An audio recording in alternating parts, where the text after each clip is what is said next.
أصدقائي المتابعين لقناة كوبتك كوجي، أهلا بيكم في فيديو جديد على القناة. يمكن في ناس من كتر التوتر الحالي اللي بنعيشه الفترة الأخيرة، أو من كتر الغضب اللي ملوش حل، أو يمكن علشان فاكرين إن دي نهاية المطاف للقلق اللي عايشينه، ممكن تلاقي حد بيقول يا ريت إيران تضرب إسرائيل بالنووي ونخلص. للأسف الشديد الكلمة دي لو اتحولت لحقيقة مش هتبقى نهاية لأي حاجة وحشة، ده هتبقى بداية جهنم على الأرض، بداية دمار شامل هياكل الأخضر واليابس، دمار هيفضل أثاره لعشرات وربما مئات السنين. يعني اللي فاكر إن العالم هيرتاح هو للأسف مش فاهم، يمكن هو مش متخيل حجم الكارثة اللي ممكن تحصل لينا إحنا في وطننا العربي. مين فينا بيتمنى الدمار والموت؟ مين فينا بيتمنى الشر لأي إنسان مهما كان؟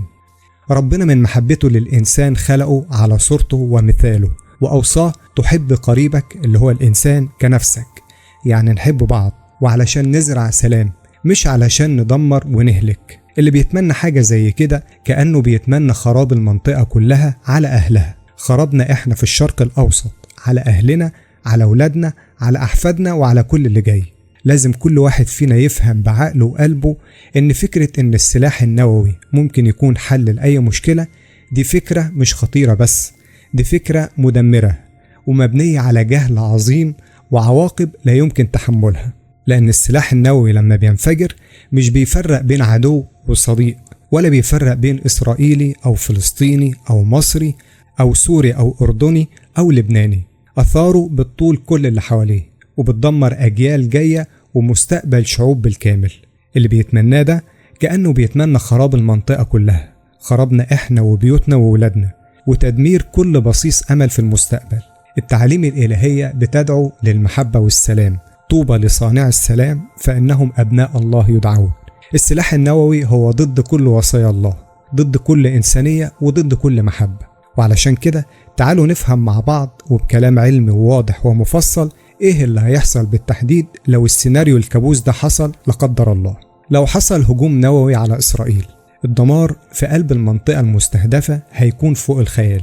مدن هتتحول في لحظة لتراب ورماد، ومباني هتختفي كأن عمرها ما كانت موجودة، والبنية التحتية كلها هتتبخر. لكن الكارثة مش هتقف عند نقطة الصفر دي مجرد الشرارة الأولى. في البداية في حاجة اسمها الموجة الانفجارية بلاست ويف. تخيلوا كده قوة إعصار مدمر ولكن مضروبة في 1,000,000 مرة. دي هتبقى موجة ضغط هوائية رهيبة هتكسر أي حاجة في طريقها، مباني، عربيات، أشجار، وحتى البشر نفسهم. أي حد قريب من مركز الانفجار هيتفتت حرفيا من قوة الضغط دي. حتى على بعد عشرات الكيلومترات هتتكسر المباني والبيوت هتقع، وهتتسبب في إصابات بالغة ودمار واسع. دي طاقة مش هترحم حد، هتكون طاقة قوية جدا ضد كل اللي يجي في وشها. الحاجة التانية اسمها الحرارة الجهنمية Thermal Radiation. الانفجار النووي بيولد حرارة أعلى من حرارة سطح الشمس بملايين المرات. الحرارة دي بتنتشر على شكل وميض ضوئي شديد جدا، ممكن يسبب عمى مؤقت أو دائم لأي حد بيبص عليه، حتى لو كان على بعد كيلومترات كتير. أي حاجة قابلة للاشتعال في مدى واسع جدا هتولع في لحظة، وهيتحول المكان كله لكتلة لهب ضخمة. الناس اللي مش هتموت من الموجة الانفجارية ممكن تموت من الحروق الرهيبة اللي هتطولهم. الحاجة الثالثة اسمها النبضة الكهرومغناطيسية، والاسم العلمي بتاعها EMP. يمكن دي الأقل شهرا لكنها مش الأقل خطورة. الانفجار النووي بيولد نبضة كهرومغناطيسية قوية جدا، ممكن تدمر كل الأجهزة الإلكترونية والكهربائية على نطاق واسع جدا، وممكن يوصل لمئات الكيلومترات. يعني شبكات الكهرباء، الاتصالات، الإنترنت، المستشفيات، وسائل النقل الحديثة اللي بتعتمد على الإلكترونيات زي الطيارات والعربيات والمترو، وكمان البنوك، وكل شيء بيعتمد على شرائح إلكترونية. كل ده ممكن يقف عن العمل تماما في لحظة واحدة. هنرجع فجأة للعصور الوسطى من غير أي تكنولوجيا حديثة تساعدنا في كارثة زي دي.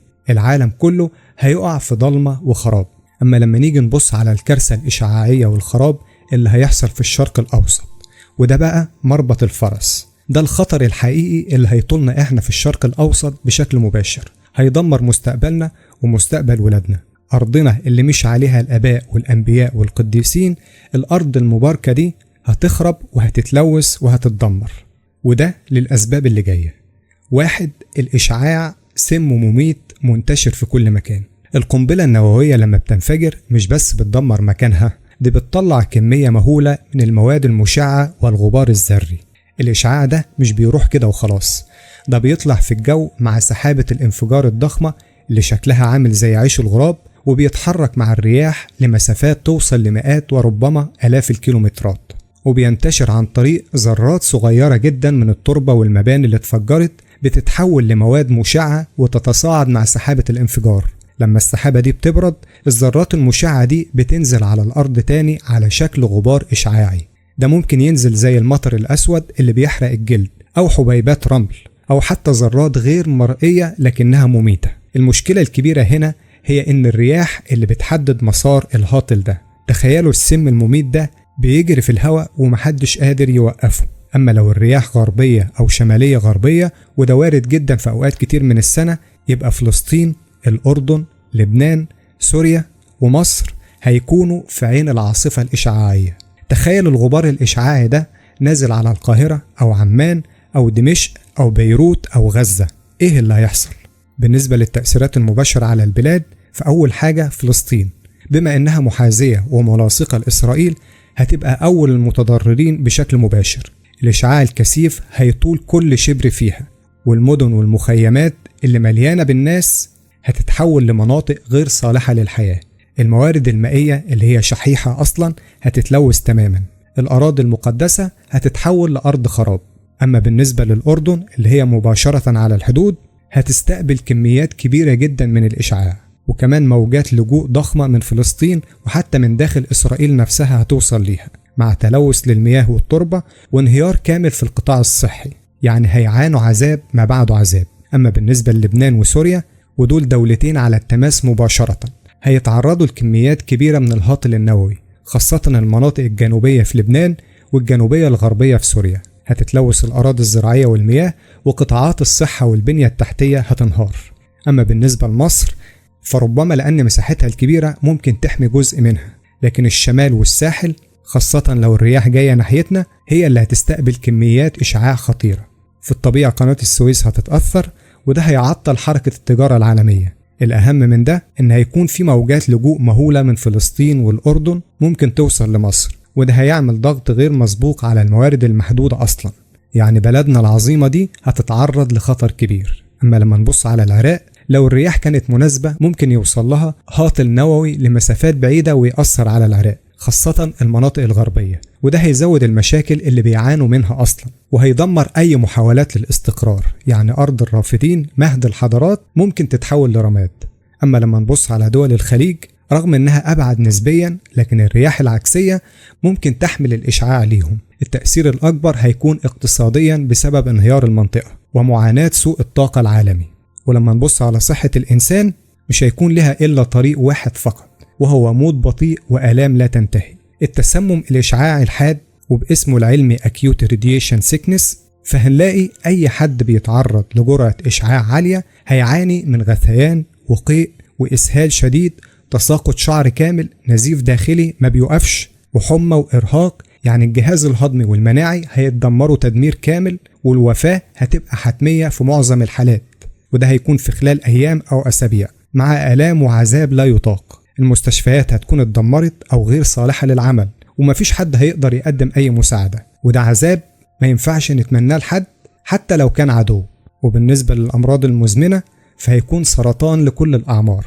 الناس القليلة اللي هتنجو من التسمم الحاد هتفضل معرضة لخطر الإصابة بأنواع السرطان المختلفة، زي اللوكيميا، سرطان الغدة الدرقية، سرطان الرئة، سرطان الثدي، سرطان العظام، وغيرها كتير من أنواع السرطانات. وده هيكون على مدار سنين طويلة بعد الانفجار. يعني كل عيلة هتلاقي فيها حالات سرطان بسبب الإشعاع. المرض والوجع هيكونوا رفقاء الأجيال. ولما نبص على التشوهات الخلقية والوراثية، فهنلاقي إن الإشعاع بيدمر الDNA في الخلايا الحية، وده معناه إن الأجيال اللي جاية، يعني ولادنا وولاد ولادنا، ممكن يتولدوا بتشوهات جسدية وعقلية رهيبة. الإعاقات الوراثية هتنتشر بشكل مخيف، والنسل نفسه ممكن يتعرض للانقراض في بعض المناطق. فصور ولادنا وأحفادنا المشوهين مين يقدر يستحملها؟ طبعا الجهاز المناعي للجسم هيتدمر تماما، وده معناه ان حتى الامراض العادية اللي بنتعالج منها بسهولة زي البرد والانفلونزا ممكن تبقى امراض مميتة. اي جرح بسيط ممكن يتحول لالتهاب قاتل. الوباءات هتنتشر بشكل لا يمكن السيطرة عليه. اما لما نبص على البيئة والزراعة فالنتيجة هتكون مفيش لا اكل ولا شرب، يعني مجاعة على الابواب. الأراضي الزراعية هتتلوث بالإشعاع لعشرات وربما لمئات السنين، يعني مفيش حاجة هتنفع تتزرع فيها. حتى لو زرعنا المحاصيل هتبقى مشعة وما ينفعش ناكلها. تخيلوا مصر اللي بتعتمد على الزراعة ودول الشام والخليج هنعيش في مجاعة حقيقية هتهدد حياة ملايين البشر. بالنسبة للموارد المائية، الأنهار زي نهر النيل في مصر ونهر الأردن والآبار الجوفية وحتى البحار القريبة زي البحر المتوسط والبحر الأحمر، كل ده هيتلوث بالإشعاع. يعني مفيش مية صالحة للشرب، مفيش مية للزراعة، مفيش مية لأي استخدام بشري أو حيواني. العطش والمرض بسبب المياه الملوثة هيكون مصير كتير من الناس. أما النقطة المرعبة فهي النيكلار وينتر، الشتاء النووي أو الموت النووي، ودي كارثة ممكن تطول العالم كله.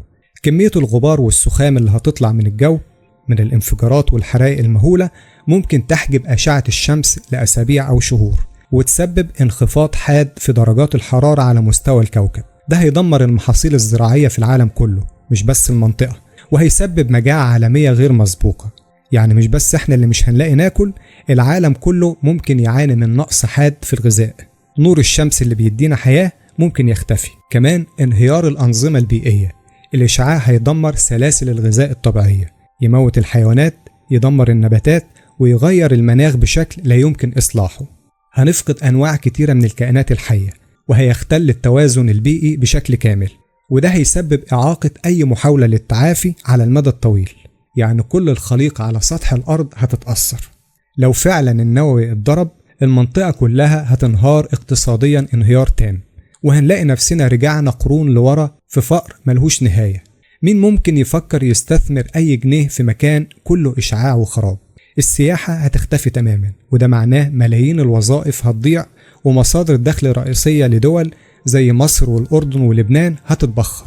التجارة العالمية كمان هتتشل، لأن الموانئ والطرق هتتدمر أو هتبقى ملوثة ومش آمنة. ده كله هيوصل بينا الإفلاس شامل للدول. يعني مفيش مرتبات، مفيش مستشفيات، مفيش مدارس، ومفيش أي خدمات أساسية. يعني الناس هتبقى في حالة عوز ما يعلمش بيها إلا ربنا. وعلى المستوى الاجتماعي والسياسي هنخش في فوضى عارمة وكارثة إنسانية محدش فينا يقدر يتخيلها، ودي هتبقى نهاية لأي معنى للأخوة أو التعاون بينا على المستوى العالمي. ملايين البشر هيحاولوا يهربوا من المناطق الملوثة والمدمرة، وده هيعمل أكبر موجة لجوء في تاريخ البشرية. هيدمر قدرة الدول المجاورة على استيعابهم. في ظل الضغط الرهيب ده الدول نفسها ممكن تفقد سيطرتها، وساعتها هنلاقي فوضى شاملة، انعدام أمن تام، انتشار للعصابات وحروب أهلية وصراعات على أي حاجة متبقية زي المية والأكل. الصراعات اللي موجودة أصلا من غير نووي هتولع أكتر بشكل جنوني، وهيبقى مستحيل السيطرة عليها. وكمان الدولة اللي هتضرب النووي هتلاقي نفسها معزولة تماما عن العالم كله. أما في النهاية، ودي رسالة أخيرة، الحلول لازم تكون سلمية، لازم تكون مبنية على الحوار، على العقل، على الضغط الدولي والتعقل، مش على دعوات الدمار والهلاك اللي ممكن تخلي المنطقة كلها مكان غير صالح للحياة البشرية، وتنهي حياة الملايين في طرفة عين أو ببطء العذاب الإشعاعي. فياريت كلنا بالروح الإنسانية اللي جوانا نرفع صلواتنا لربنا إنه يحفظ العالم كله من شرور الحروب ومن أي سلاح ممكن يدمر مستقبلنا ومستقبل ولادنا. فكروا كويس جدا قبل ما تتمنوا الكارثة دي أو توجهوا دعوات ليها، ويا رب يكون كلامي وصل وفهمتوا الخطر الحقيقي. وأشكركم لحسن المتابعة، وإلى اللقاء.